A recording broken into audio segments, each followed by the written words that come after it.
Hello students, एक बार फिर से स्वागत है लर्न केमिस्ट्री में। और आज हम बात करेंगे बेटा हेलो एरीन्स के बारे में। हेलो एल्केन्स की केमिकल रिएक्टिविटी, उससे रिलेटेड जितनी भी रिएक्शंस हैं हमने प्रीवियस वीडियो में डिस्कस कर ली थी। तो अब बचा है हमारा हेलो एरीन्स, चलिए उसकी बात करते हैं। जब हम हेलो एरीन्स की केमिकल रिएक्टिविटी की बात करते हैं, मतलब हम बात कर रहे हैं हेलो एरीन्स का मतलब हुआ कि एक बेंजीन रिंग जिसके साथ कोई हेलोजन जुड़ा हुआ है। बेंजीन रिंग के बारे में आप ये जानते हैं कि इसमें 6 पाई इलेक्ट्रॉन होते हैं जो इसकी एरोमेटिसिटी के लिए रिस्पॉन्सिबल होते हैं, और ये 6 पाई इलेक्ट्रॉन घूमते रहते हैं इस रिंग के अंदर। इसीलिए जब आप इसका रेजोनेंस हाइब्रिड बनाते हो तो वो आप ऐसे बनाते हो, है ना, राइट ये बात समझ में आती है। और जो हेलोजन एटम होता है उसने एक बॉन्ड यहाँ बनाया होता है, इसका मतलब इसके पास यहाँ पर क्या है बेटा, 3 लोन पेयर प्रेजेंट है, राइट ये समझ में आ गया। रिंग के अंदर इलेक्ट्रॉन है, this is a electron rich centre and it is also a electron rich centre, right. तो स्टेटमेंट क्या कह रहा है हमारा स्टेटमेंट कह रहा है कि जो एराइल हैलाइड होते हैं, वो सब्स्टिट्यूशन, न्यूक्लियोफिलिक सब्स्टिट्यूशन रिएक्शंस को बहुत मुश्किल से करते हैं, बहुत एडवर्स कंडीशन में करते हैं। ऐसा क्यों होता है? जब हमने प्रीवियस वीडियो में अल्काइल हैलाइड को डिस्कस किया था, अगर आपने वो वीडियो नहीं देखी है तो बेटा उसका लिंक डिस्क्रिप्शन बॉक्स में मैं डाल दूंगी, वहां आप सब्स्टिट्यूशन रिएक्शन के बारे में डिटेल में सब कुछ समझ पाएंगे। तो जब न्यूक्लियोफिलिक सब्स्टिट्यूशन रिएक्शन की हम बात कर रहे हैं एराइल हैलाइड के अंदर, तो ये अल्काइल हैलाइड के कंपैरिजन में न्यूक्लियोफिलिक सब्स्टिट्यूशन रिएक्शन शो नहीं करते। उसका क्या रीजन होता है? देखिए, क्योंकि ये एक इलेक्ट्रॉन रिच सेंटर है, राइट इलेक्ट्रॉन रिच सेंटर है। और दूसरा जो बेंजीन रिंग होती है इसके अंदर इलेक्ट्रॉन विदड्रॉइंग नेचर होता है। कैसा नेचर होता है? इलेक्ट्रॉन विदड्रॉइंग नेचर होता है। ये इस एक्स के जो इलेक्ट्रॉन्स है उन्हें अपनी तरफ खींचने की टेंडेंसी रखता है। तो जब ये इलेक्ट्रॉन को अपनी तरफ खींचेगा तो आप ये जानते हो कि ये इलेक्ट्रॉन यहाँ आ जाएंगे। देयर इज अ कॉन्जुगेशन ना, lone pair single bond double bond. Conjugation में क्या होता है? Lone pair single bond double bond, या फिर double bond single bond double bond, double bond single bond plus charge, ठीक है, ये सब कॉन्जुगेशन होते हैं, पढ़ा है आपने जीओसी में। तो यहाँ क्या होगा, ये जो बेंजीन रिंग है, क्योंकि इसका नेचर कैसा है, इलेक्ट्रॉन विदड्रॉइंग नेचर है, तो बेटा ये इलेक्ट्रॉन को अपनी तरफ एक्सेप्ट कर लेगा, इलेक्ट्रॉन को इधर ले आएगा। ये इलेक्ट्रॉन को अगर इधर लेकर आएगा तो ये वाला जो बॉन्ड है वो डबल बॉन्ड में कन्वर्ट हो जाएगा। ये वाला जो बॉन्ड है वो डबल बॉन्ड में कन्वर्ट हो जाएगा। इसने इलेक्ट्रॉन दिया तो इस पर पॉजिटिव चार्ज आ जाएगा, और इसके एडजेसेंट में दूसरा डबल बॉन्ड नहीं आ सकता, तो ये वाले इलेक्ट्रॉन यहाँ शिफ्ट हो जाएंगे। इट मीन्स यहाँ माइनस चार्ज आ जाएगा, ये दोनों बॉन्ड ऐसे ही रहेंगे, राइट। तो ये इसकी रिजोनेटिंग स्ट्रक्चर कहलाएगी, उसके बाद क्या होगा, उसके बाद ये नेगेटिव चार्ज यहाँ आया, ये यहाँ गया, यानी कि एक और रिजोनेटिंग स्ट्रक्चर यहाँ बन रही है, ये देखिए, राइट। फर्दर क्या हुआ, ये नेगेटिव चार्ज यहाँ आया तो ये यहाँ शिफ्ट हो गया,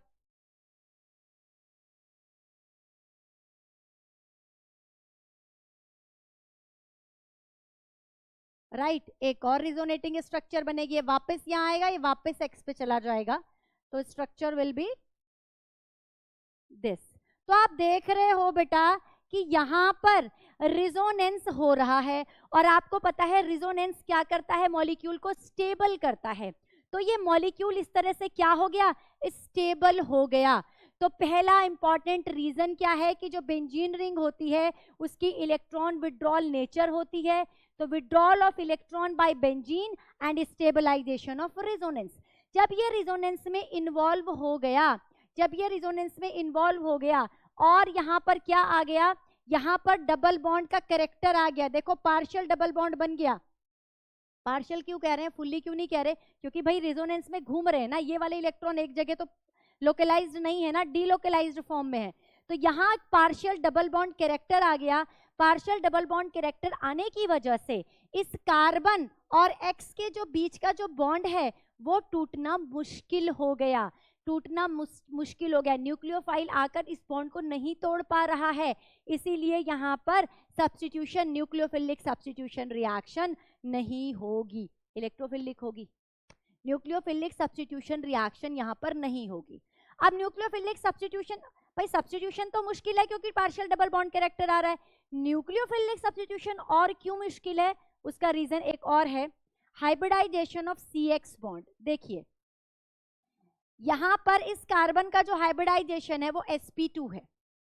जो sp2 कार्बन जो हाइब्रिडाइज्ड होते हैं, वो जो बॉन्ड होता है, जो कार्बन और X के बीच का जो बॉन्ड है, क्योंकि यहाँ पर परसेंटेज S कैरेक्टर ज्यादा है कंपैरेटिव टू sp3।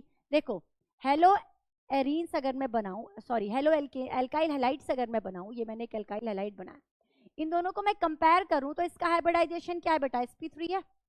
ओके, यहाँ पर परसेंटेज S कैरेक्टर कम है कंपैरेटिव टू दिस, यहाँ पर परसेंटेज S कैरेक्टर ज्यादा है। जितना ज्यादा S कैरेक्टर होगा, S कैरेक्टर इंक्रीज होगा तो बॉन्ड क्या हो जाएगा बेटा, बॉन्ड शॉर्ट हो जाएगा। जब बॉन्ड शॉर्ट हो जाएगा तो उसको तोड़ने में ज्यादा एनर्जी लगेगी। That's why due to the hybridization of CX bond, that is sp2 hybridization, ये बॉन्ड टूटना मुश्किल होता है। नेक्स्ट रीजन है पोलैरिटी ऑफ CX, यानी कि जो हेलो एरीन्स होते हैं, haloarenes are less polar in comparison of haloalkanes। Haloalkanes का जो ये बॉन्ड होता है ये ज्यादा पोलर होता है कंपैरेटिव टू दिस। इसका रीजन क्या होता है, देखिए पोलैरिटी हमने वहां पे डिटेल में डिस्कस की है प्रीवियस वीडियो में। क्यों हो रही है यहाँ पे पोलैरिटी ज्यादा, it is more electronegative atom, shared pair electron को अपनी तरफ ज्यादा अट्रैक्ट करेगा, partial negative partial positive charge आएगा। इसी को हम क्या कहते हैं बेटा, इसी को हम पोलैरिटी कहते हैं। लेकिन यहाँ पर जो पोलैरिटी होती है वो कम होती है क्योंकि इधर से इलेक्ट्रॉन विड्रॉइंग इफेक्ट लग रहा होता है। बेंजीन रिंग का इधर से भी इलेक्ट्रॉन विड्रॉइंग ग्रुप इफेक्ट लग रहा है, ये भी इलेक्ट्रॉन को खींच रहा है, तो इधर भी तो इलेक्ट्रॉन विड्रॉइंग इफेक्ट है। इस वजह से ये लेस पोलर होता है, और जितना ज्यादा पोलैरिटी होती है उतनी ज्यादा रिएक्टिविटी होती है। यहाँ पर पोलैरिटी कम है तो रिएक्टिविटी क्या हो जाएगी, कम हो जाएगी। क्लियर हो गई ये बात समझ में आ गई। नेक्स्ट पॉइंट क्या है, इनस्टेबिलिटी ऑफ फिनाइल केटायन। अब अगर मान लो बन भी जाए यहाँ से ये X निकल भी जाए, तो X जब निकलेगा तो यहाँ पॉजिटिव चार्ज आएगा। तो ये जो पॉजिटिव चार्ज आया, इसके आने के बाद ये जो फिनाइल केटायन बना, ये जो फिनाइल केटायन होता है बेटा वो अनस्टेबल होता है। तो मॉलिक्यूल अनस्टेबिलिटी की तरफ क्यों जाना चाहेगा, वो तो स्टेबिलिटी की तरफ रहना चाहेगा ना। इसीलिए जो हेलो एरीन्स हैं वो फिनाइल केटायन इजीली नहीं बनाते। ओके, नेक्स्ट पॉइंट क्या है हमारा, last, repulsive interaction between nucleophile and electron rich centre. देखो इसको समझते हैं। अगर मेरे पास ये कोई हेलो एरीन है और मैं क्या चाहती हूँ, न्यूक्लियोफिलिक सब्स्टिट्यूशन रिएक्शन कराना चाहती हूँ। हमारा स्टेटमेंट यही था ना कि भाई न्यूक्लियोफिलिक सब्स्टिट्यूशन क्यों नहीं हो रही, तो न्यूक्लियोफिलिक सब्स्टिट्यूशन रिएक्शन कराना चाहती हूँ तो न्यूक्लियोफाइल का अटैक कराऊंगी ना, न्यूक्लियोफाइल आएगा ना रिएक्ट करने के लिए। अब न्यूक्लियोफाइल कैसा है, इसके ऊपर नेगेटिव चार्ज है, इलेक्ट्रॉन रिच सेंटर है। ये कैसा है, this is also electron rich centre. बात समझ में आ रही है, this is also electron rich centre. तो दोनों एक दूसरे के बीच में क्या है, रिपल्शन क्रिएट करेंगे। तो यहाँ पर रिपल्सिव इंटरेक्शन हो जाता है, दोनों के बीच क्या हो जाता है, रिपल्सिव इंटरेक्शन हो जाता है। क्या ये बात यहाँ पर क्लियर हुई, ये बात यहाँ पर समझ में आ गई। ओके, चलिए अब फटाफट इसको समराइज करते हैं कि जो एराइल हैलाइड होते हैं वो न्यूक्लियोफिलिक सब्स्टिट्यूशन जनरली शो नहीं करते। उसका रीजन क्या होता है, उसका रीजन होता है कि जो इलेक्ट्रॉन विड्रॉइंग ग्रुप है, जो बेंजीन रिंग है, that behaves as a electron withdrawing group, halogen atom के लोन पेयर को रिंग में ले लेगा और रिजोनेंस से स्टेबलाइज हो जाएगा, राइट। और जो आपका हाइब्रिडाइजेशन है कार्बन और हेलोजन के बीच का वो sp2 होता है, जिसकी वजह से बॉन्ड शॉर्टर होता है, पार्शियल डबल बॉन्ड कैरेक्टर आ जाता है, बॉन्ड का टूटना मुश्किल हो जाता है। तीसरा रीजन है कि जो CX बॉन्ड है उसकी पोलैरिटी कम होती है। उसकी पोलैरिटी कम क्यों होती है? क्योंकि X के अंदर -I इफेक्ट है और वहीं पे ही ये X के अंदर +M इफेक्ट भी है। इलेक्ट्रॉन को खींचना भी चाहता है, इलेक्ट्रॉन को रिजोनेंस की वजह से रिंग में भी देना चाहता है, तो -I और +M दोनों एक दूसरे से अलग बिहेव कर रहे हैं, इस वजह से यहाँ पर पोलैरिटी भी कम होती है, तो रिएक्टिविटी कम होती है। फिनाइल कैटायन अनस्टेबल होता है। और सबसे इंपॉर्टेंट बात, न्यूक्लियोफाइल एक इलेक्ट्रॉन रिच है और इलेक्ट्रॉन रिच सेंटर पर जब अटैक करेगा दोनों के बीच में रिपल्सिव इंटरेक्शन होगा, इसीलिए यहाँ पर न्यूक्लियोफिलिक सब्स्टिट्यूशन रिएक्शन पॉसिबल नहीं है। तो यहाँ पर कौन सी रिएक्शन होंगी? यहाँ पर होंगी इलेक्ट्रोफिलिक सब्स्टिट्यूशन रिएक्शन, लेकिन कुछ न्यूक्लियोफिलिक सब्स्टिट्यूशन भी रिएक्शन भी होती हैं जो होती हैं एडवर्स कंडीशन में। जल्दी से आप इन पॉइंट्स को नोट करेंगे, उसके बाद हम देखेंगे कि कौन कौन सी रिएक्शन हेलोएरीन्स के केस में होती है। चलिए अब देखते हैं हम हेलोएरीन्स की रिएक्शन की हेलोएरीन्स कौन कौन सी रिएक्शन शो करते हैं। पहले हमने बात की कि haloarenes generally nucleophilic substitution reaction show नहीं करते, केवल कुछ एडवर्स कंडीशन में ही ये रिएक्शन शो करता है। जबकि आपने देखा कि एल्काइल हैलाइड्स जो होते हैं वो मेनली न्यूक्लियोफिलिक सब्स्टिट्यूशन रिएक्शन ही शो करते हैं और बहुत सारे कंपाउंड बनाते हैं, राइट। तो हम देखते हैं कि यहाँ पर कौन सी रिएक्शन हो सकती है। तो SN की कैटेगरी में, यानी कि न्यूक्लियोफिलिक सब्स्टिट्यूशन रिएक्शन की पहली कैटेगरी में जो हमारी रिएक्शन आएगी वो रिएक्शन आएगी डाउस प्रोसेस। ये नेम रिएक्शन है बेटा, डाउस प्रोसेस। ये जो प्रोसेस है ये एक इंडस्ट्रियल प्रिपरेशन है फिनॉल का, है ना। ये इंडस्ट्री में हम यूज करते हैं। और यहाँ पर हम क्या करते हैं, यहाँ पर हम लेते हैं क्लोरोबेंजीन और क्लोरोबेंजीन की रिएक्शन हम NaOH के साथ कराते हैं। NaOH के साथ कराते हैं। अगर जनरली एल्काइल हैलाइड होगा तो Cl रिप्लेस हो जाएगा और OH आ जाएगा, लेकिन अभी हमने इतने सारे पॉइंट पढ़े हैं कि OH जो Cl है वो आसानी से नहीं टूटता क्योंकि पार्शियल डबल बॉन्ड कैरेक्टर है वहां पर, है ना। इलेक्ट्रॉन विड्रॉइंग इसका नेचर है, -I और +M इफेक्ट भी लग रहा है। तो क्या होगा, हमें लेना पड़ेगा यहाँ पर हाई टेम्परेचर 623 केल्विन और 300 ATM। हाई टेम्परेचर और प्रेशर जब हम यूज करेंगे यहाँ पे तो क्या होगा बेटा, यहाँ से जो सोडियम है वो Cl को निकाल कर ले जाएगा और आपको फिनॉल मिल जाएगा, आपको फिनॉल मिल जाएगा, साथ में आपको यहाँ मिलेगा NaCl। ठीक है, ये क्लियर हो गया। ये जो रिएक्शन है वो बहुत ही एडवर्स कंडीशन में होती है और इसको हम डाउस प्रोसेस कहते हैं। लेकिन इतनी आसानी से यहाँ से क्वेश्चन नहीं आता।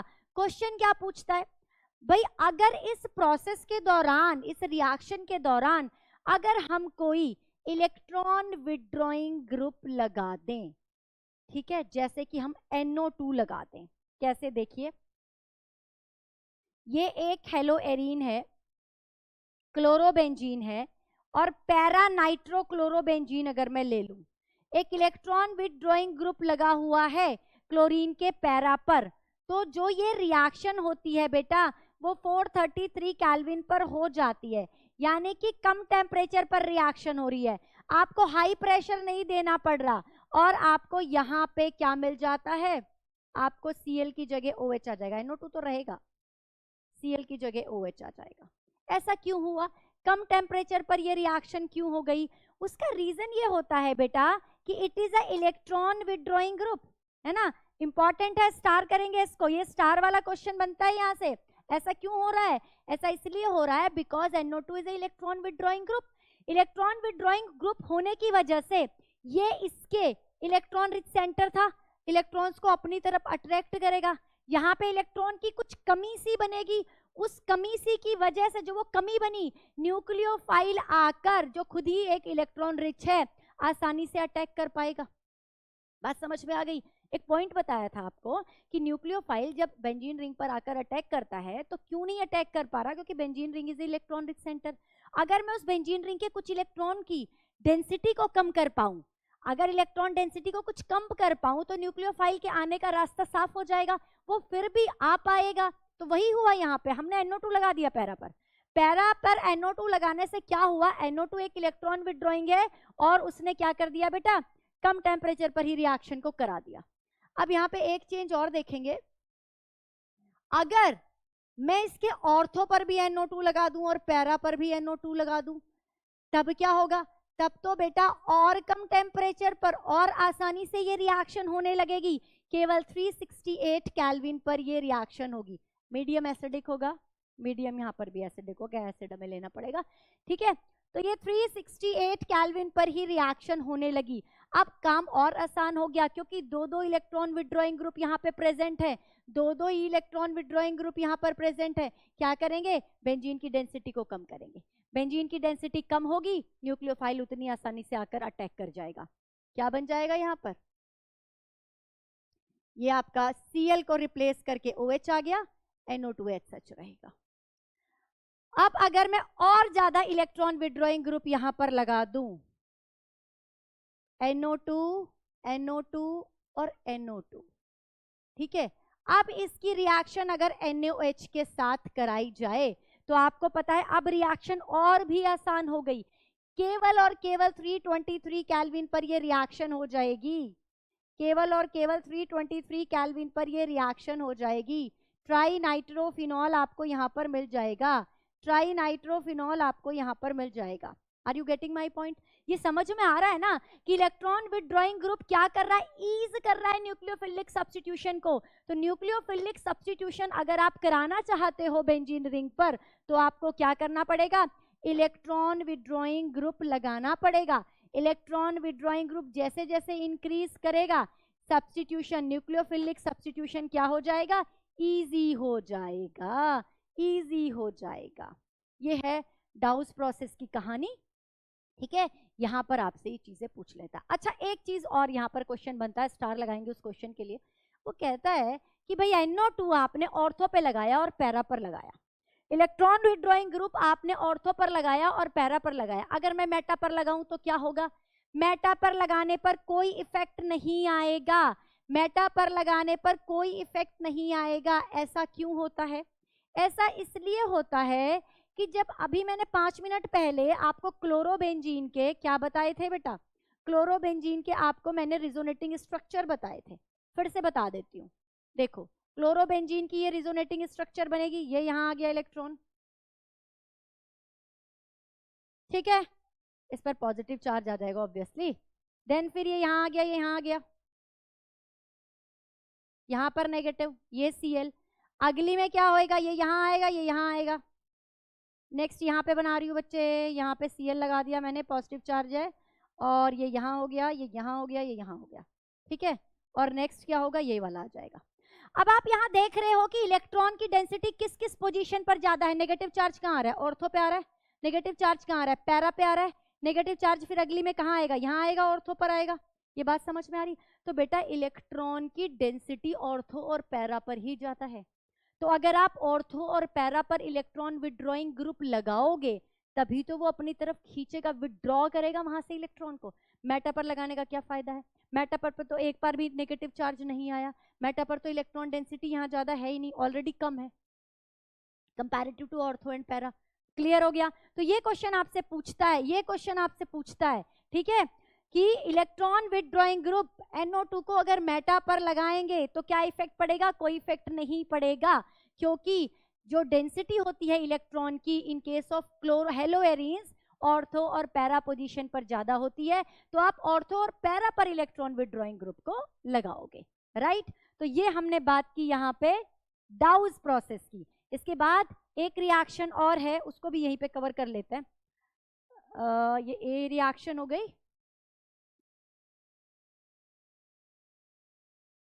बी रिएक्शन देखें, अगर आपने कोई ली है बेटा क्लोरोबेंजीन, ब्रोमोबेंजीन ली है कोई ऐसे, ठीक है, कोई हेलोएरीन लिया है, उसकी रिएक्शन आपने कराई CuCN के साथ, CuCN के साथ, और एक ले लिया DMF एज अ सॉल्वेंट, ठीक है।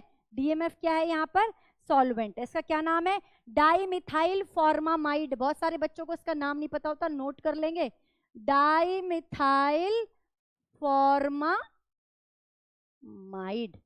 तो जो ये डाईमिथाइल फॉर्मामाइड हमने लिया है, इसकी प्रेजेंस में, या फिर पिरिडीन भी ले सकते हैं, पिरिडीन भी हो सकता है, इसकी प्रेजेंस में टेम्परेचर भी हाई है 470 केल्विन।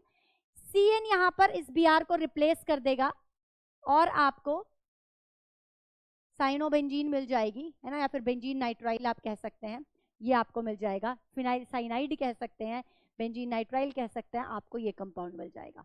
तो ये जनरली जो दो रिएक्शंस हैं, जो इंपॉर्टेंट रिएक्शन है न्यूक्लियोफिलिक सब्स्टिट्यूशन की इन केस ऑफ हेलोएरीन्स, वो मैंने आपको बता दी। इसके बाद हम अगली रिएक्शन की तरफ बढ़ेंगे, that is electrophilic substitution reaction. Note करें इसको। सब्स्टिट्यूशन रिएक्शन कौन सी? Electrophilic substitution reaction. जो मेन अट्रैक्शन है आपका किसके केस में? हेलोएरीन्स के केस में, बेंजीन के केस में। यहाँ पर जो जनरली रिएक्शन होती है बेटा, वो इलेक्ट्रोफिलिक सब्स्टिट्यूशन रिएक्शन होती है। बेंजीन एक इलेक्ट्रॉन रिच सेंटर है, तो इस पर इलेक्ट्रोफाइल आसानी से आकर अटैक करता है। भाई इलेक्ट्रोफाइल को क्या चाहिए? इलेक्ट्रोफाइल को क्या चाहिए? इलेक्ट्रोफाइल के पास इलेक्ट्रॉन की कमी है तो वहीं जाएगा ना जहां इलेक्ट्रॉन ज्यादा है, इसीलिए बेंजीन पर आसानी से जाता है। लेकिन हमारे पास अब क्या है? हम पढ़ क्या रहे हैं? हम तो हेलोएरीन्स पढ़ रहे हैं, यानी कि बेंजीन के ऊपर एक हेलोजन एटम प्रेजेंट है। तो जो ये हेलोजन एटम होता है बेटा, जो ये हेलोजन एटम होता है, ये ऑर्थो पैरा डायरेक्टिंग होता है, यानी कि जो इसका डायरेक्टिव इन्फ्लुएंस होता है वो ऑर्थो और पैरा होता है। तो आप ये पहला पॉइंट नोट करेंगे, ऑर्थो पैरा डायरेक्टिंग ग्रुप होता है कौन? Halogen. Halogens are ortho para directing. इनका जो डायरेक्टिव इन्फ्लुएंस है वो क्या है? ऑर्थो एंड पैरा है, राइट। दूसरा एक यहाँ पे स्टार वाला क्वेश्चन बनेगा, स्टार वाला क्वेश्चन बनेगा, स्टार को सर्कल कर दिया है मैंने। क्या क्वेश्चन बन रहा है? वो आपसे पूछेगा कि भाई बेंजीन में भी इलेक्ट्रोफिलिक सब्स्टिट्यूशन है, एराइल हैलाइड में भी इलेक्ट्रोफिलिक सब्स्टिट्यूशन है, किसमें ज्यादा अच्छा इलेक्ट्रोफिलिक सब्स्टिट्यूशन होगा? बताएं, सोचें, किसमें ज्यादा अच्छा इलेक्ट्रोफिलिक सब्स्टिट्यूशन होगा? बताइए। देखिए, इलेक्ट्रोफाइल ने आकर अटैक करना है, इलेक्ट्रोफाइल ने आकर अटैक करना है ना, है ना, यहां आकर अटैक करेगा, कोई दिक्कत नहीं है, इलेक्ट्रॉन रिच सेंटर है, कोई दिक्कत नहीं है, इलेक्ट्रॉन रिच सेंटर है, ठीक है। लेकिन अगर ये जाकर अटैक कर रहा है, हेलोजन एटम की क्या आदत है? हेलोजन एटम में होता है minus I effect. Halogen atom का होता है इलेक्ट्रॉन विड्रॉइंग नेचर, रिजोनेंस में प्लस एम शो करता है। लेकिन एक अगर मैं एक्चुअल में बात करूं हेलोजन एटम की, इसकी इलेक्ट्रॉन विड्रॉइंग नेचर होती है, तो ये यहाँ पर इस इलेक्ट्रॉन की डेंसिटी को कम करेगा। तो इलेक्ट्रोफाइल कहाँ जाना चाहेगा? जहां ज्यादा इलेक्ट्रॉन मिलेंगे या जहां कम मिलेंगे? ऑब्वियसली जहां डेंसिटी ज्यादा होगी वहीं जाना चाहेगा। तो electrophilic substitution reactions, electrophilic substitution reaction किसमें आसानी से होती हैं? बेंजीन में, कंपैरेटिव टू एराइल हैलाइड। मैं सिर्फ एराइल हैलाइड की बात कर रही हूँ अभी इस केस में। ESR किसमें ज्यादा होगी? बेंजीन के केस में होगी ज्यादा, comparative to aryl halide. Aryl halide are less reactive towards electrophilic substitution reaction than benzene. इस स्टेटमेंट का आपको मीनिंग आई थिंक समझ में आ गया होगा। अब हम बात करते हैं कि भाई शो तो करते ही हैं इलेक्ट्रोफिलिक सब्स्टिट्यूशन रिएक्शन, तो कौन कौन सी इलेक्ट्रोफिलिक सब्स्टिट्यूशन होगी? पहली रिएक्शन है हेलोजिनेशन। बेंजीन के केस में भी हमने पढ़ा था हेलोजिनेशन। हेलोजिनेशन का मतलब यहाँ पर जो इलेक्ट्रोफाइल आएगा वो एक हेलोजन होगा, वो एक हेलोजन होगा, वो Cl पॉजिटिव हो सकता है, Br पॉजिटिव हो सकता है, I पॉजिटिव हो सकता है। तो ऑलरेडी मेरे पास एक क्लोरोबेंजीन है ना, इसके ऊपर आकर यहाँ रिएक्ट Cl2 करेगा इन प्रेजेंस ऑफ FeCl3 और डार्क। ये FeCl3 एक लिविस एसिड है, इलेक्ट्रॉन का भूखा है, तो ये क्या करेगा? इस Cl को, इसमें से एक Cl पॉजिटिव हिट्रोलाइसिस हुआ, एक Cl नेगेटिव, इस Cl नेगेटिव को खा जाएगा और FeCl4 नेगेटिव बना लेगा। अब ये Cl पॉजिटिव अकेला जब मंडराएगा तो फिर क्या करेगा? आकर यहाँ पर अटैक करेगा। क्योंकि ये जो Cl है, क्योंकि ये जो हेलोजन एटम है, ये आने वाले मेंबर को या तो ऑर्थो पर भेजेगा या पैरा पर भेजेगा। तो यहां पर हमको मिलेगा ऑर्थोक्लोरोबेंजीन, साथ में मिलेगा पैराक्लोरोबेंजीन। लेकिन ऑर्थोक्लोरोबेंजीन यहां पर माइनर होगा और पैराक्लोरोबेंजीन यहां मेजर होगा due to its stability symmetry. Right, completely समझ में आ गई ये बात आपको? ध्यान क्या रखना, डार्क लिखा हो, ध्यान क्या रखना यहाँ पे एक FeCl3 हो या एनाइड्रस AlCl3 हो, कोई लिविस एसिड प्रेजेंट हो। भाई लिविस एसिड प्रेजेंट होगा वही तो फिर ये Cl नेगेटिव को अट्रैक्ट करेगा और Cl पॉजिटिव को फ्री करेगा, इलेक्ट्रोफाइल को बनने के लिए छोड़ देगा कि जाओ भाई अटैक कर लो। राइट, क्लियर हो गया हेलोजिनेशन। अब बात करते हैं हम नाइट्रेशन की। नाइट्रेशन की बात करते हैं। नाइट्रेशन में क्या होगा, क्लोरोबेंजीन है, इस पर अटैक कौन करेगा, रिएक्शन कौन करेगा, ऑब्वियसली HNO3 करेगा। कैटलिस्ट कौन है, it is a concentrated HNO3। Catalyst कौन है, कॉन्सेंट्रेटेड H2SO4। क्या काम होता है, इलेक्ट्रोफाइल के फॉर्मेशन में हेल्प करता है। ये दोनों मिलकर NO2 पॉजिटिव बनाते हैं जो एक इलेक्ट्रोफाइल है। अब इलेक्ट्रोफाइल आकर इस रिंग पर अटैक करेगा, लेकिन Cl इस NO2 को या तो ऑर्थो पर भेजेगा या पैरा पर भेजेगा और आपको क्या मिलेगा, ऑर्थो नाइट्रो क्लोरोबेंजीन या फिर para nitro chlorobenzene. And this is major, para वाला मेजर बनेगा बेटा, पैरा वाला मेजर बनेगा। क्लियर हो गया? 1 क्लोरो 4 नाइट्रोबेंजीन भी आप इसका नाम लिख सकते हैं। इसका 1 क्लोरो 2 नाइट्रोबेंजीन इसका नाम लिखेंगे, that is IUPAC name. Right, 1 chloro 2 nitrobenzene मैं लिख भी देती हूँ यहाँ पे ना, आप कहोगे मैम नाम तो लिख ही नहीं रहे हो। 1 chloro 2 nitrobenzene, it is minor, it is minor. Major वाले का नाम क्या है, 1 chloro 4 nitrobenzene and it is major. ठीक है, ये माइनर है ये मेजर है। क्लियर हो गया, नाइट्रेशन समझ में आ गया। अब बात करते हैं हम सल्फोनेशन की। सल्फोनेशन यहीं पे बना लेते हैं, इसे मैं हटा देती हूँ, आपने नोट कर ही लिया होगा। सल्फोनेशन, सल्फोनेशन, सल्फोनेशन में क्या होगा कि जब इस एल्काइल हैलाइड के पास H2SO4 आएगा, इस एल्काइल हैलाइड के पास H2SO4 आएगा और आप इसको हीट करोगे तो यहां पर भी एक इलेक्ट्रोफाइल बनेगा और वो इलेक्ट्रोफाइल बनेगा बेटा SO3। अब आप कहोगे मैम इसके ऊपर तो पॉजिटिव चार्ज नहीं है, पॉजिटिव चार्ज वाला क्या होता है, इलेक्ट्रॉन रिच होता है। लेकिन बेटा जो ये SO3 है ना, it is a electron deficient centre, ये भी इलेक्ट्रॉन का भूखा है।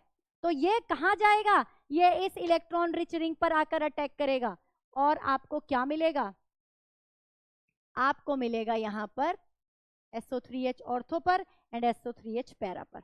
अब क्वेश्चन दिमाग में ये आ सकता है कि मैम अटैक तो SO3 ने करा, ये SO3H कहाँ से आया? बेटा जी ये यहाँ से आया कि जब इस SO3 ने यहाँ आकर अटैक करा था तो जो यहाँ पर जुड़ी हुई हाइड्रोजन थी उसको रिप्लेस करा, तो वो हाइड्रोजन आकर इस SO3 पर ही जुड़ गई और बन गया आपका 2 chlorobenzene sulphonic acid and 4 chlorobenzene sulfonic acid, and 4 chlorobenzene sulfonic acid is a major product, it is a major product।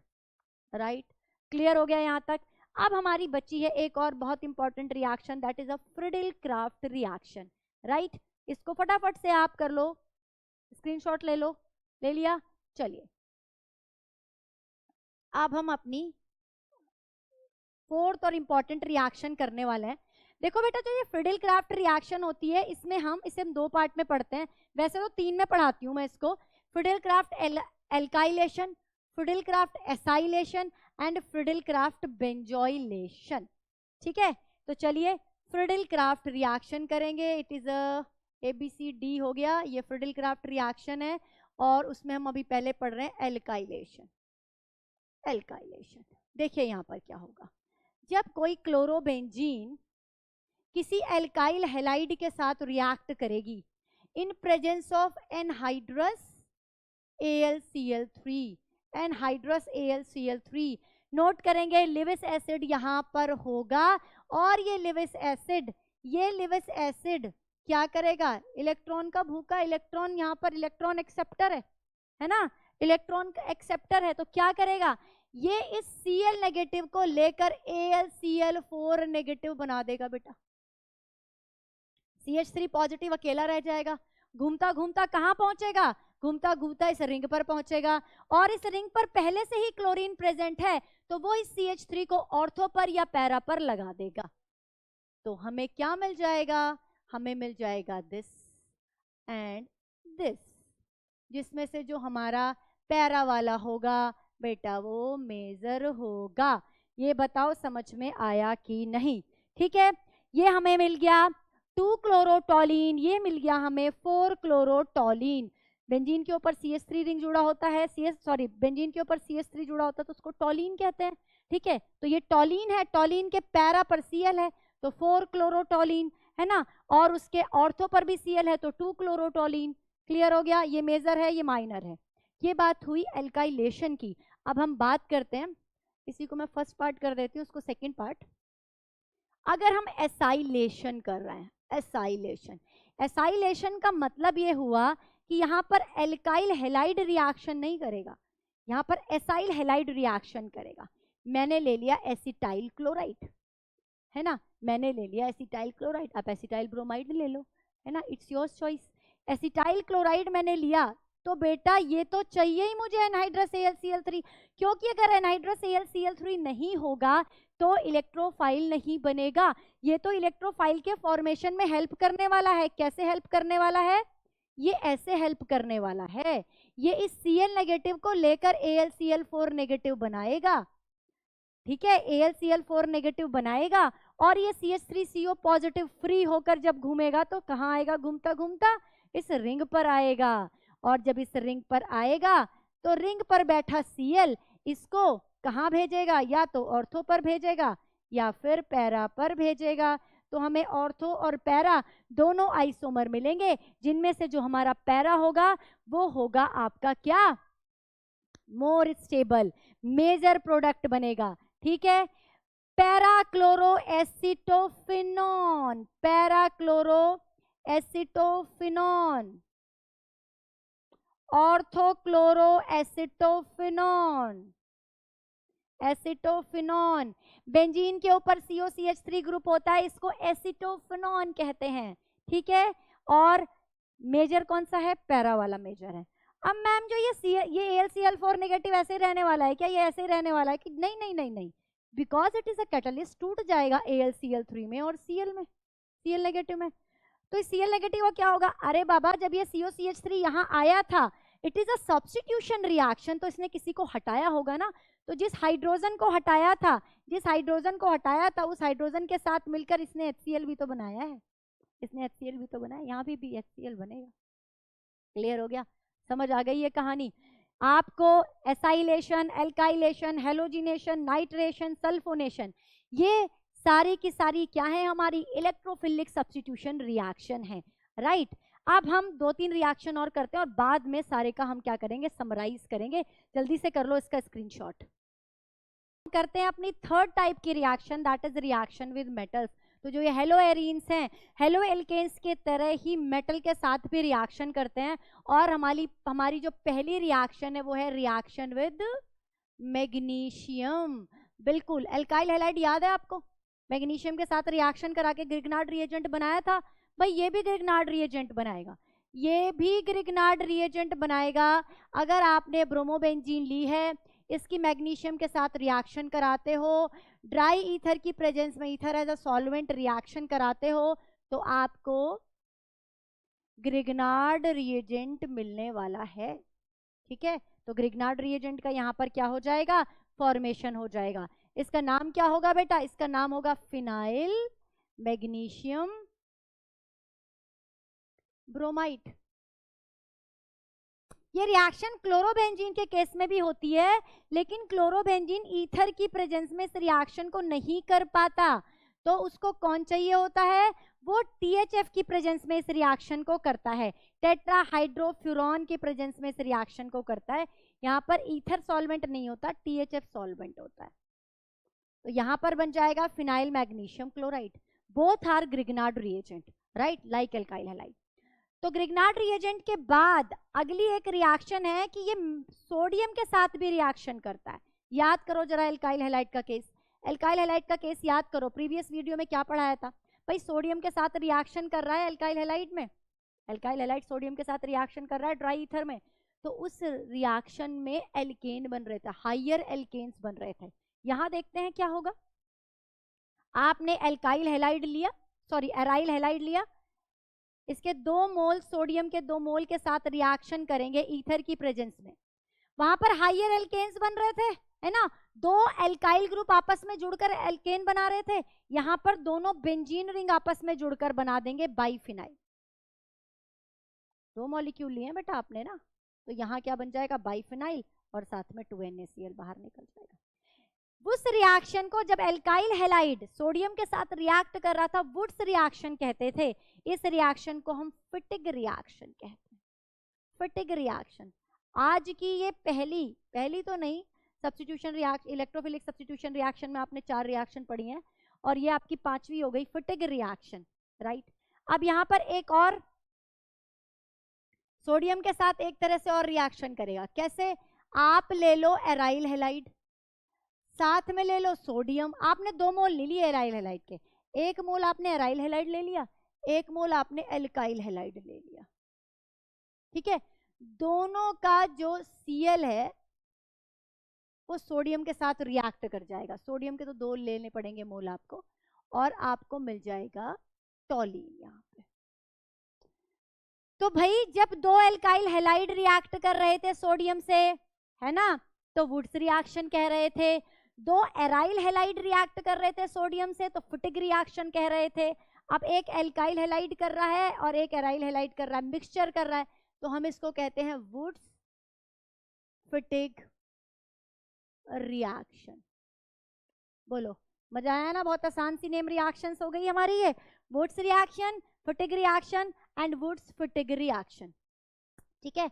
Lithium के साथ भी रिएक्ट कर जाता है ये कई बार, जो ब्रोमोबेंजीन है आपकी, वो लिथियम के साथ भी रिएक्ट करेगी, तो बिल्कुल वैसे ही बनाएगी ऑर्गेनोमेटेलिक कंपाउंड, जैसे कि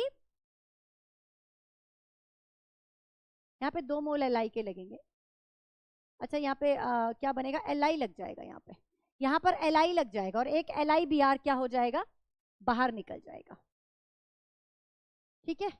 ये क्लियर हो गया। तो ये भी रिएक्शन बनती है, इसको हम फिनाइल लिथियम कहते हैं, यहाँ पे फिनाइल लिथियम बन जाता है, फिनाइल लिथियम।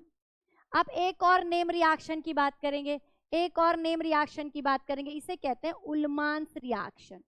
आई थिंक मैंने नाम सही लिखा है, let me check, ULMANN, Ullmann's reaction. ये जो सॉरी ये जो रिएक्शन है ना, ये बिल्कुल फिटिग रिएक्शन की तरह ही होती है। यहाँ पर आयोडोबेंजीन के 2 मोल लेते हैं हम, आयोडोबेंजीन के 2 मॉलिक्यूल लेते हैं, और इनकी रिएक्शन हम कॉपर के साथ कराते हैं, राइट। तो कॉपर क्या है, CuI2 की फॉर्म में बाहर निकल जाएगा, और साथ में बन जाएगा बाइफिनाइल। तो बाइफिनाइल आप उल्मान रिएक्शन से भी बना सकते हो, बाइफिनाइल आप फिटिग रिएक्शन से भी बना सकते हो, उसको बाइफिनाइल भी कह सकते हैं, डाइफिनाइल भी कह सकते हैं, डाइफिनाइल या बाइफिनाइल, राइट। बस उल्मन रिएक्शन में आयोडोबेंजीन रिएक्ट करेगी, ये याद रखेंगे। उल्मन रिएक्शन में आयोडोबेंजीन रिएक्ट करेगी कॉपर पाउडर के साथ, कॉपर पाउडर के साथ। फिटिग रिएक्शन में क्लोरोबेंजीन हो सकती है, ब्रोमोबेंजीन हो सकती है, सोडियम मेटल के साथ रिएक्ट करेगी इन प्रेजेंस ऑफ ईथर, तो आपको डाइफिनाइल मिलेगा।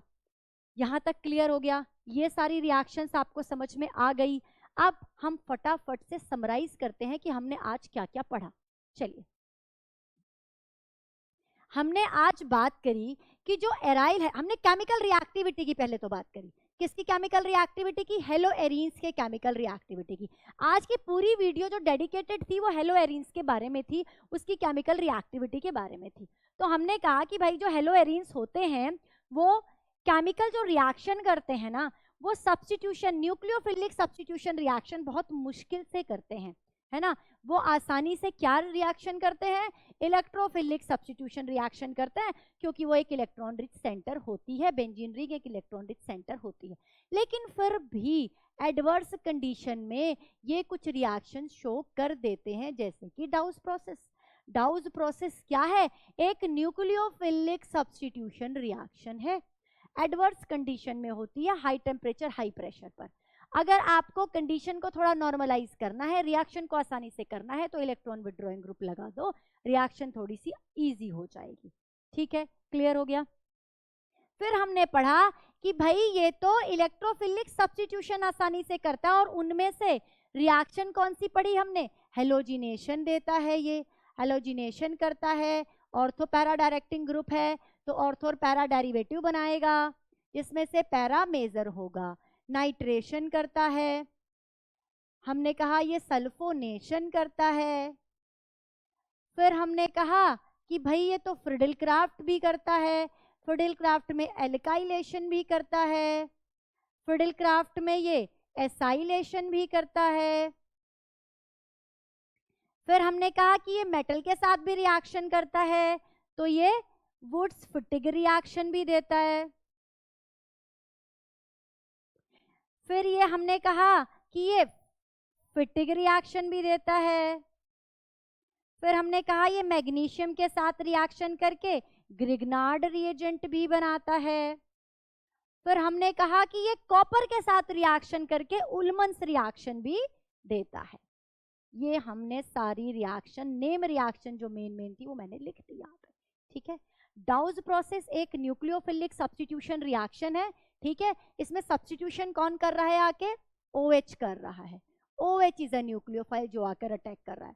हेलोजिनेशन में Cl positive, Br positive, I positive. Nitration में NO2 पॉजिटिव, सल्फोनेशन में SO3, फ्रिडल क्राफ्ट एल्काइलेशन में CH3 पॉजिटिव, एसाइलेशन में CH3CO पॉजिटिव। और ये आपस में क्या है? ये इलेक्ट्रोफिलिक सब्स्टिट्यूशन रिएक्शंस हैं। वुड्स फिटिग रिएक्शन सोडियम के साथ होती है, फिटिग भी सोडियम के साथ होती है, ग्रिग्नार्ड मैग्नीशियम के साथ करता है, उल्मन्स कॉपर के साथ करता है, और ये रिएक्शन विद मेटल्स हैं। हमने रिवाइज कर लिया। क्या रिवाइज किया आज? Hello arenes. हेलो एरीन्स आपको बहुत अच्छे से क्लियर हो गया होगा। देखो, हेलो एल्केन्स की केमिकल रिएक्टिविटी कर चुके हैं हम, हेलो एरीन्स की और हेलो एल्केन दोनों की फिजिकल रिएक्टिविटी भी कर चुके हैं। आज हेलो एरीन्स की केमिकल रिएक्टिविटी करने के बाद ये चैप्टर लगभग खत्म हो गया है। इसमें छोटी मोटी चीजें बची हैं, यानी कि बचे हमारे कुछ पॉलीहेलोजन कंपाउंड और एक DDT का फॉर्मेशन। वो भी मैं आपके साथ जरूर कवर करूंगी, जिससे कि पूरा चैप्टर आपको ना एक्सप्लेन्ड वे में मैं आपको दे पाऊं, आपको हर एक पॉइंट बहुत अच्छे से समझ में आए। तो बेटा ऐसे ही पढ़ते रहिए और बढ़ते रहिए। Thank you so much.